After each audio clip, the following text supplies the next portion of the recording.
grande mobilisation du corps de Christ du Bénin à l'occasion du programme d'évangélisation du docteur Maurice Serroulot, le palais des congrès de Cotonou devenu trop exigu pour la circonstance.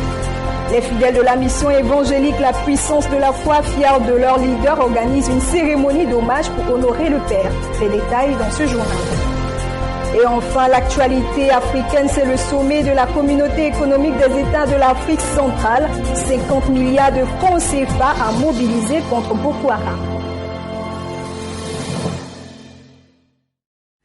Madame, Monsieur, bonjour et bienvenue sur Béni TV News. Merci de choisir notre chaîne pour votre information. Commençons avec le chapitre religion.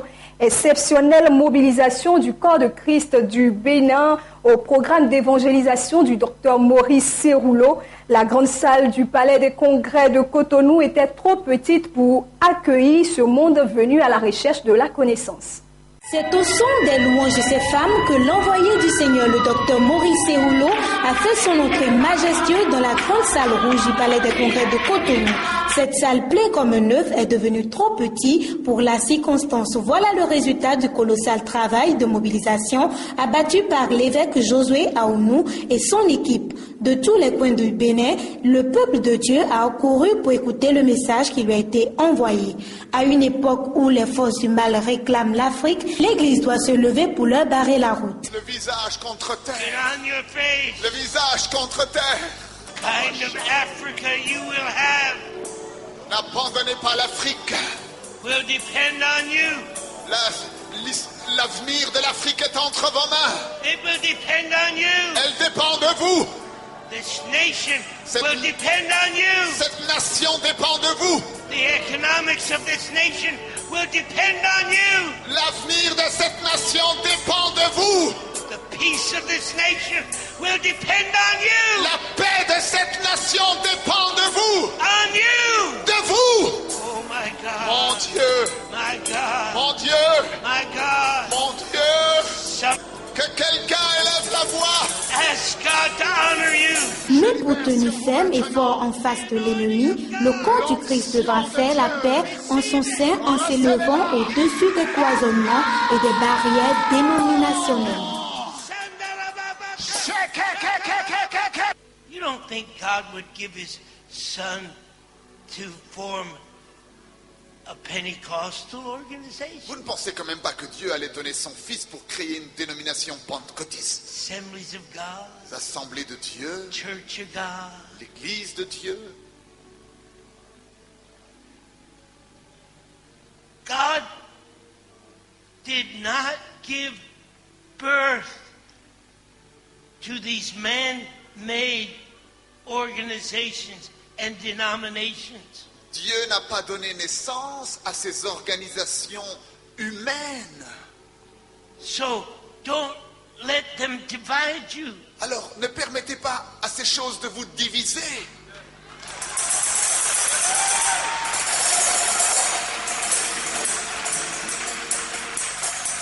The only thing that God gave birth to La seule chose à laquelle Dieu a donné naissance, was the body of Christ.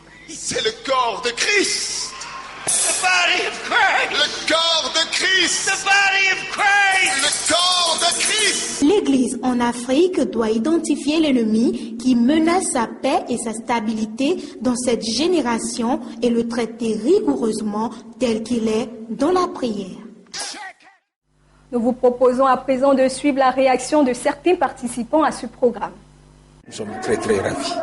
Et je crois que ce passage de cet homme laissera des traces positives pour la réussite de grandes choses dans cette nation. Je crois que ça a été un renouvellement spirituel pour tout le peuple béninois et particulièrement pour les serviteurs de Dieu. Des hommes de Dieu, que ce soit tous ceux-là même qui ont connu Christ de diverses manières, il leur a été demandé de pouvoir entrer dans une nouvelle vie, une vie surnaturelle, pour pouvoir marcher de progrès en progrès, de gloire en gloire avec Christ. C'est cette unité qu'il y a eu avec tous les pasteurs, vraiment c'était pour le corps de Christ, et je pense que véritablement le but principal, ce n'était pas une personne, ce n'était pas une église, mais c'était véritablement le Seigneur pour le Bénin et pour l'Afrique évangélique en général. C'est un homme de Dieu de trempe internationale qui a reçu une mission particulière pour impacter les ministères.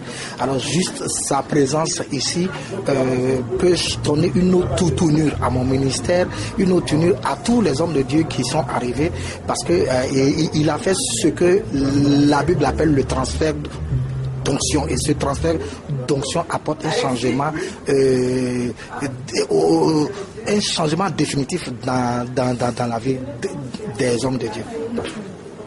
Alors, l'objectif de cette tournée n'a pas été décidé par un homme, elle a été décidée par Dieu lui-même, qui a envoyé son serviteur, le prophète de Dieu et l'apôtre de Dieu dans les nations, le docteur Maurice Cerullo, pour donner au peuple béninois le « Ainsi dit le Seigneur ».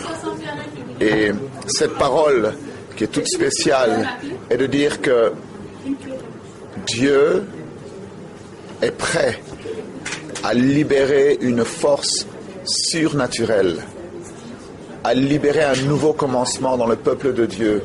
Et la parole du prophète était de dire que le peuple au Bénin est prêt également à recevoir cette force. Nous croyons que le Bénin a été touché, le Bénin a reçu quelque chose de particulier. Et en tout cas, l'avenir nous le dira plus. Je demande simplement à l'Éternel de renouveler son onction, de renouveler la grâce de Dieu sur sa vie, et que cette nation, à partir d'aujourd'hui, puisse aller de l'avant. So we know that this meeting, this visit, is for a change and for the better of the church and for the nation. I know that not just my life and the life of a lot of people that came to this meeting will never be the same again. I know him for a long time. I've followed his ministry, and nobody that has ever truly get connected to Dr. Maurice Cerullo has ever been the same. Restons toujours en religion et dirigeons-nous cette fois-ci pour la Côte d'Ivoire. Les fidèles de la mission évangélique La Puissance de la Foi ont honoré leur père spirituel, le prophète Ézéchiel Séa, à travers un culte spécial qui marquait la présentation des vœux de la nouvelle année 2015 à l'homme de Dieu. Cette cérémonie s'est tenue ce dimanche 15 février dans la commune d'Abobo, dans la ville d'Abidjan, où se trouve le siège de la communauté. La mission évangélique La Puissance de la Foi, dirigée par le prophète Ézéchiel Séa, a pleinement glorifié le Seigneur pour tous ses bienfaits. L'année 2015 est une année où l'église évangélique La Puissance de la Foi a décidé de rentrer dans une autre dimension avec le Seigneur. À cet effet, ils ont aussi honoré leur père spirituel, le prophète Ézéchiel Séa, à travers un culte spécial. Ce moment de réjouissance marquait la présentation des vœux à l'homme de Dieu, premier responsable de la dite mission. Une belle cérémonie qui a vu la présence de plusieurs fidèles et hommes de Dieu. Après les différentes articulations, la chanteuse ministre de l'Éternel, Lily Goïdou, a égayé le peuple avec une belle prestation.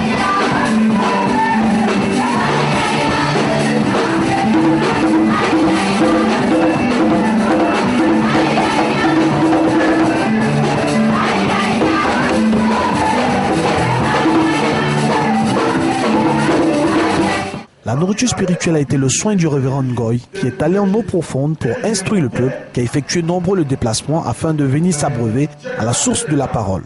Votre décision, c'est sur cette parole que tu dois t'appuyer pour que tu honores les Seigneurs. Lorsque le Seigneur entrait dans la maison, Zachée a commencé à se confesser, à se repentir devant le Seigneur Jésus. Mais Jésus a dit, aujourd'hui le salut est rentré dans ta maison. Amen. Parce que ici, c'est humilié devant le Seigneur. Bien que si vous êtes dans cette église, je veux que vous vous humiliez devant le Seigneur. Vous vous humiliez devant cet homme de Dieu. Avec un honorant, avec ce que vous avez. Ce que vous pouvez pas penser à lui, parce que c'est lui qui va faire en sorte que votre vie change au travers de lui, Seigneur. À la suite de ce message bien donné par le révérend Ngoy, place à la présentation des vœux au prophète Ézéchiel Séa. Les hommes de Dieu, fidèles et proches, ont à tour de rôle présenté leurs vœux. Un acte fort auquel le prophète Ézéchiel n'est pas resté indifférent. Que Dieu vous bénisse.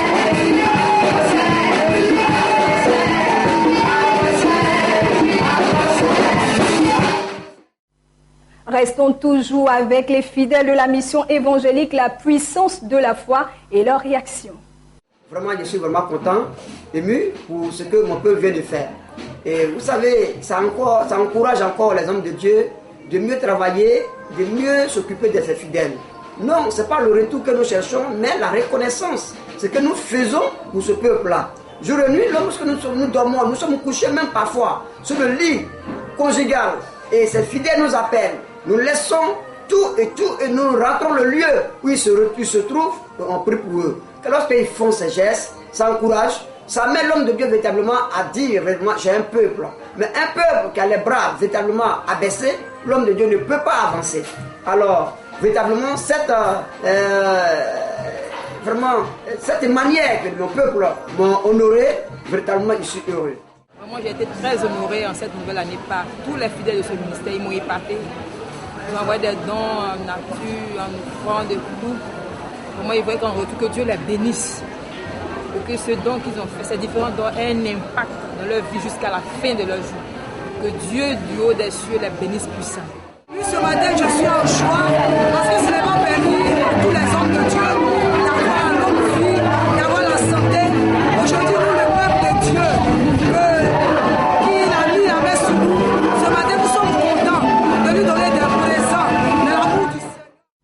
La Côte d'Ivoire rêve de devenir la prochaine Gold Coast de l'Afrique.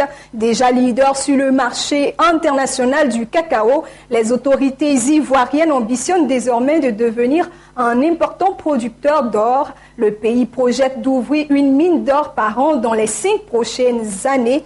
Il est important de préciser que l'exploitation a très vite progressé ces dernières années. Avec 7 tonnes en 2009, la production globale de métal jaune s'élève à 18,1 tonnes en 2014. Abidjan envisage la portée à 30 tonnes par an.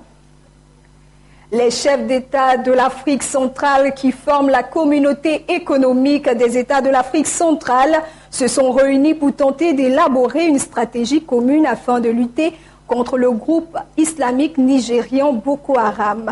Le sommet africain qui s'est tenu à Yaoundé au Cameroun a pris fin ce lundi 16 février. Étaient présents les présidents du Cameroun, du Tchad, du Gabon, du Congo, de la Guinée équatoriale, mais aussi de la Centrafrique.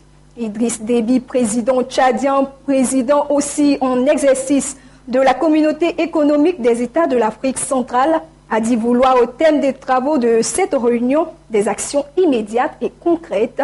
Les États membres de l'Union devront reverser au Tchad et au Cameroun le montant de 50 milliards de francs CFA en soutien à l'effort de guerre. En plus de ce fonds, les chefs d'État et chefs de délégation se sont aussi accordés sur l'apport d'appui logistique et d'équipements militaires aux 2 pays déjà engagés dans le combat.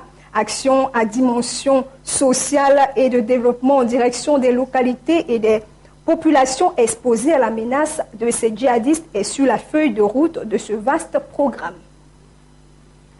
Concernant toujours la même actualité du conflit au Nigeria contre Boko Haram, fuyons le conflit qui fait rage entre l'armée et Boko Haram à Difa, près de la frontière avec le Nigeria. Zender, la 2e ville du Niger, accueille en masse et en nombre important des réfugiés. Environ 10 000 personnes selon les autorités locales de la ville.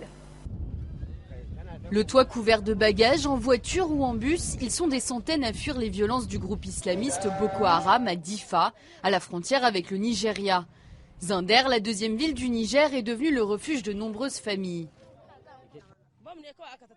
Ils ont lancé l'obus près de ma maison, la boutique était brûlée et un enfant est décédé. On a des problèmes, on n'a rien à manger, on n'a pas d'habits. Même ces habits-là, les gens nous les ont prêtés. Selon les autorités locales, quelques 10 000 personnes ont afflué à Difa ces derniers jours. La plupart ont trouvé refuge chez de la famille ou des amis dans cette ville de 350 000 habitants. Au total, il y a eu 42 personnes qui étaient arrivées. Je les ai accueillis ici chez moi. Les voisins m'ont offert quelques locaux. Alors je les ai installés. Et je me suis occupé d'eux. Avec l'afflux de déplacés, les autorités appellent à la vigilance car elles craignent l'infiltration d'islamistes. Depuis les événements de Difa, une dizaine de personnes soupçonnées d'être liées à Boko Haram ont été arrêtées à Zender même. les gens qui sont enrôlés par Boko Haram dans la région de Difa, c'est la même population que les gens de Zander. Et vous savez, l'intervention ou les opérations à Difa nous ont permis de comprendre jusqu'où le mal Boko Haram a pénétré notre société. À l'entrée de la ville, la police fouille tous les véhicules. Aïchatou Salifou vient tout juste de parcourir les 400 km qui séparent Zinder de Difa avec 25 membres de sa famille. Après avoir survécu à une attaque à la bombe, elle s'est jurée de ne plus jamais retourner chez elle.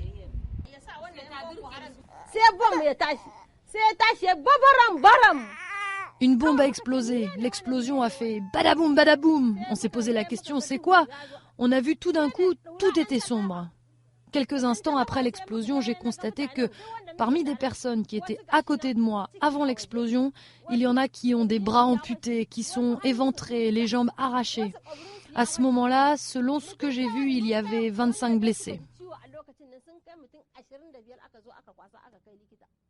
Un enfant est mort pendant cette attaque. Aïchatou a toujours des cauchemars, mais aujourd'hui elle se sent plus en sécurité. Pour l'heure, la ville a réussi à tenir la menace à distance, mais les craintes persistent. L'armée et la police sont mobilisées et des patrouilles sont organisées jour et nuit. Signature d'un accord d'aide européenne ce lundi 16 février avec le Zimbabwe à hauteur de 270 millions de dollars. L'accord qui a été signé avec l'ambassadeur de l'Union européenne au Zimbabwe, Philippe Van Damme, vient pour aider au développement de l'agriculture et de la santé du pays. Le gouvernement et les partenaires savent que nous allons soutenir complètement toutes les initiatives de réforme économique et politique annoncées par le gouvernement. On va maintenir le dialogue pour voir comment surmonter les vieilles divergences et nous donner espoir, de l'espoir pour la population du Zimbabwe. Elle le mérite. Donc, je saisis cette occasion pour appeler à la fin inconditionnelle des sanctions contre notre chef d'État, son Excellence Robert Mugabe et la Première Dame. Tant que le chef de l'exécutif reste sanctionné, nos relations resteront empoisonnées et improductives.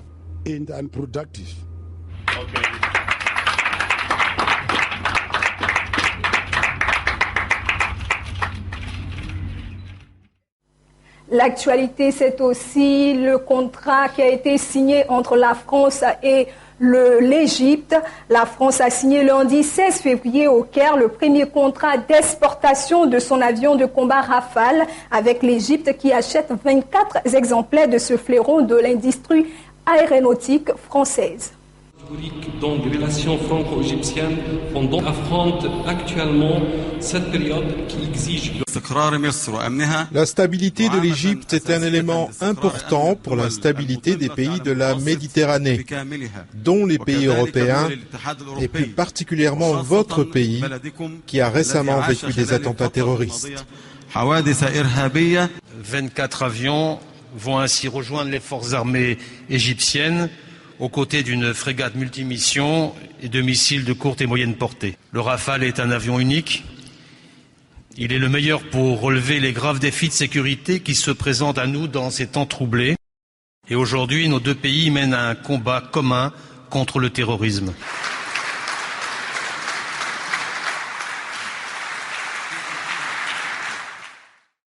Toujours avec la France, 5 mineurs ont été placés en garde à vue dans le cadre de l'enquête sur la profanation d'un cimetière juif à Sarre-Union, a annoncé lundi le procureur de Savenne lors d'une conférence de presse.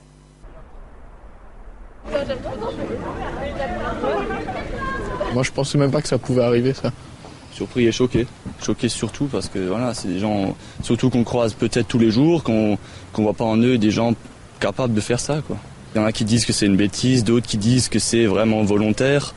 Et voilà, et après, comme dit, c'est la justice de faire son travail. C'est pas, voilà, on verra, c'est pas à nous de déterminer ça. Et on laisse les choses se faire pour l'instant.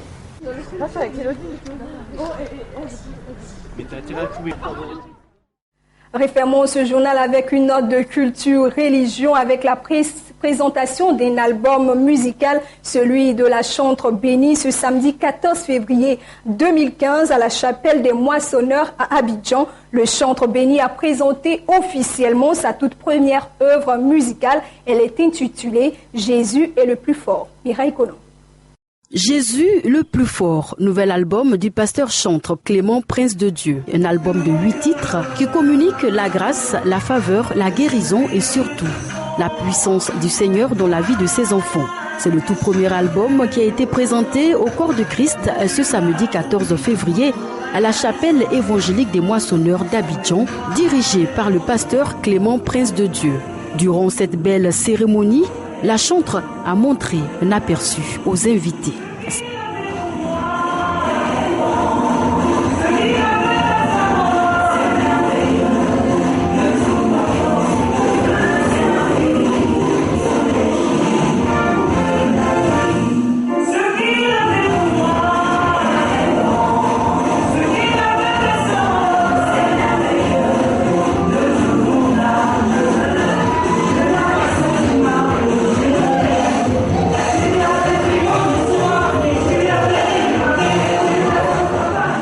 La chantre Présence bénie nous situe ici tout le sens de la création de ce tout premier album.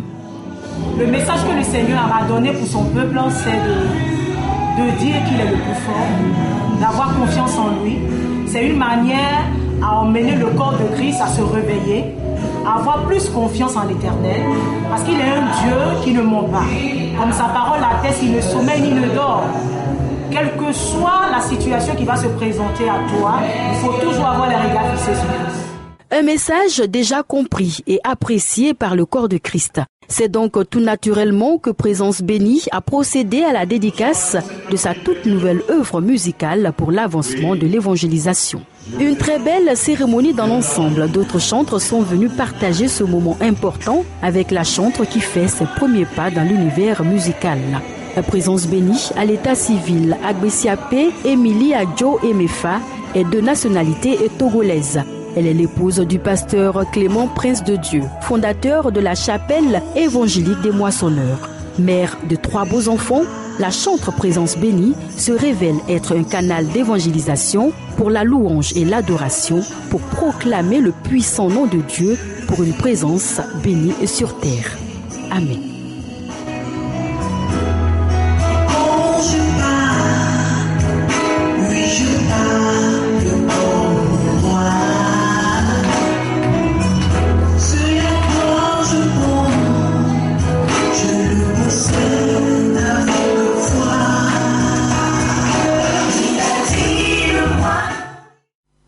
C'est sur cette dernière note que prend fin ce journal qui vous a été proposé par l'ensemble de la rédaction. Je vous rappelle que le programme dénommé Onction prophétique s'ouvre dans quelques heures du côté de l'église évangélique La Bénédiction. C'est un séminaire ouvert à tous et gratuit. Il se poursuivra demain matin avec l'école des prophètes qui est ouvert à tous les serviteurs de Dieu. Je vous souhaite de passer un excellent moment en compagnie de Béni TV et n'oubliez pas que Jésus-Christ de Nazareth revient très bientôt.